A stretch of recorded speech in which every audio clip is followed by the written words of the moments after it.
allez bien, j'espère. Ben, moi, ça va et je suis contente de vous revenir avec une autre vidéo que j'espère que vous allez aimer.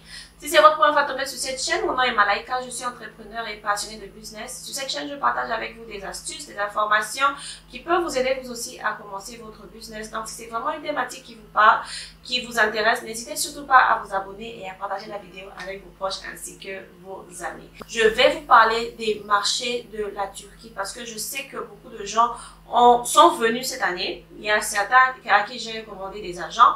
Il y a d'autres qui ont promis de venir l'année prochaine. Et je pense qu'il est important pour vous, au fait, d'avoir une idée, au fait, sur les différents marchés, comment est-ce qu'ils fonctionnent, qui peut aussi vous aider aussi, même si vous êtes seul, toujours, vous savez, à avoir un repère, ou soit même si vous avez un agent, de lui demander où se trouve tel ou tel autre marché, ça va aussi vous aider. Et ces vidéos, je vais les faire par série. Je ne peux pas couvrir tous les marchés d'Istanbul dans une seule vidéo. Aujourd'hui, je vais vous parler de 2 ou de 3 marchés. Ça dépend des minutes que ça prendra. Et j'espère continuer dans les prochaines vidéos. Donc, le marché de base, comme je peux dire. Il y a 3 marchés de base. Aujourd'hui, nous allons parler des marchés de base. Aujourd'hui, j'aimerais vous parler des 3 grands marchés. Bon, pas 3 grands, mais les plus populaires.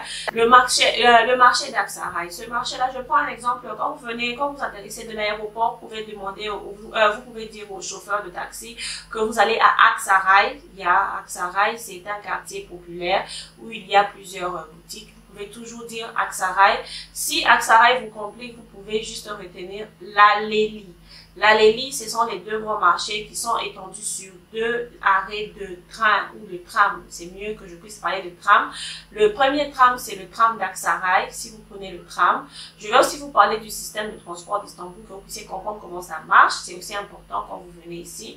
Ainsi que l'arrêt de tram de Laleli. Ça, ce sont les 2 arrêts où il y a donc les 2 marchés. Bon, je peux dire que c'est un seul marché, mais juste étendu sur 2 arrêts de train. Ils sont focalisés sur l'habillement pour les hommes, pour les femmes et pour les enfants. Donc, tout ce que vous cherchez sur l'habillement, surtout si c'est votre première fois à Istanbul, si vous n'avez pas la force de chercher ailleurs, demandez au taximan de vous laisser soit à Aksaray, soit à Laleli. Oui, donc ça, ce sont les 2 noms que vous devez retenir et soyez prêts à marcher parce qu'il y a des endroits qui sont un peu montagneux, il faut descendre, il faut monter et consommer. Mais ça, c'est vraiment la base, au fait, des marchés ici à Istanbul. Le côté négatif, au fait, avec ce marché-là, c'est juste le fait que c'est un marché qui est populaire parce que, comme je dis, c'est l'ABC d'Istanbul. Alors, c'est là où beaucoup de gens partent et consortent. Ils sont un peu chers. Mais le côté positif, c'est que je dirais fièrement qu'ils ont les meilleures qualités sur Istanbul. Ils ont les meilleures usines de fabrication. Pourquoi? Parce qu'ils attirent beaucoup de choses. Parce que là-bas, il y a des magasins, il y a des boutiques qui vendent des articles de $200 la pièce, pas la série, la pièce. Et si quelqu'un arrive au point de mettre quelque chose à $200, comprenez que c'est de la qualité. Donc, pour ça, il n'y a rien à dire. Le deuxième ou le troisième marché auquel j'ai pensé, c'est le marché de Beyazit. Beyazit, je vais mettre les noms pour que vous puissiez avoir des noms, en fait, une idée. Et une fois de plus, quand vous prenez un taxi, vous pouvez aussi prendre le tram. Le même tram, là, vous emmènera jusqu'à Beyazit. Comme je disais, je ferai un effort pour vous expliquer le système de transport aussi à Istanbul, juste pour que vous puissiez comprendre, en fait, où vous allez. Donc, ce marché-là, à gauche, quand vous descendez à Beyazit, vous avez le Grand Bazar. Je vais parler du Grand Bazar au point suivant. Il y a aussi un marché Beyazit. Ce marché-là, selon ce que j'ai remarqué, c'est un marché qui se focus plus sur les chaussures. Côté chaussures, sacs aussi. C'est là que vous pouvez trouver donc les sacs femmes, les sacs pour enfants, les sacs, tout ce qui concerne sacs en fait, de voyage et consorts, c'est là-bas. Il y a beaucoup de boutiques là-bas, mais ce n'est pas sur la grande route. Parfois, vous devez marcher, vous devez descendre un tout petit peu aux alentours pour avoir vos repères, pour aussi trouver les boutiques et les fournisseurs. Et le dernier marché auquel j'aimerais faire mention dans cette vidéo, c'est le marché du Grand Bazar. Le Grand Bazar, c'est le marché par excellence, comme tout le monde le dit. C'est un lieu touristique. Il y a beaucoup de gens qui viennent chaque année. C'est toujours full, c'est toujours occupé et consort. Donc, comprenez que c'est un marché populaire. Beyazit, Grand Bazar, c'est la même chose, c'est le même endroit. Le Grand Bazar, il est ce qu'il est, comme je disais, c'est un lieu touristique. Mais je vais vous parler aussi du Grand Bazar de manière détaillée dans la prochaine vidéo parce que dans le Grand Bazar, derrière le Grand Bazar, il y a un autre marché aussi que je trouve intéressant pour certains articles. Certains, bon, là-bas, ce n'est pas la vente en gros, c'est plus au détail et parfois ça peut coûter aussi cher parce que c'est un lieu touristique et il y a beaucoup de gens, mais il y a aussi des articles de qualité.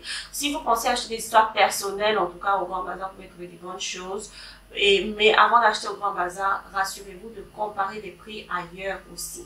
Donc, les 3 marchés que je vous ai cités dans cette vidéo, c'est l'ABC d'Istanbul. Avec ces 3 marchés, vous pouvez trouver la majorité de ce que vous cherchez, surtout dans le surtout dans le domaine vestimentaire.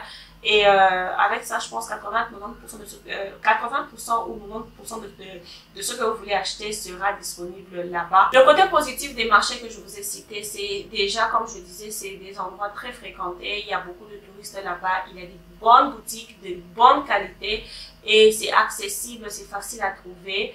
C'est facile à trouver, même si parfois vous devez descendre, monter et consorts, mais c'est vraiment l'ABC d'Istanbul, hein, vous savez, par rapport au marché. Le côté négatif, comme je disais, il y a certains prix qui sont élevés.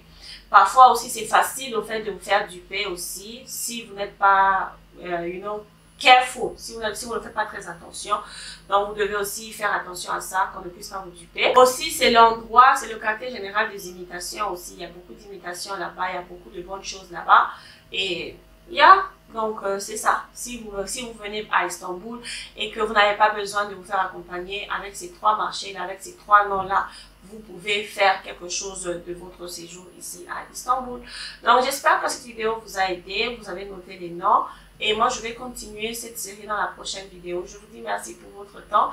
N'oubliez pas aussi, si vous avez des astuces sur Istanbul, n'hésitez pas à partager vos astuces dans la barre de commentaires pour que les gens puissent aussi lire et avoir des informations lorsqu'ils vont venir ici à Istanbul. Je vous dis un très grand merci pour votre temps et je vous vois dans la prochaine vidéo. Bye bye!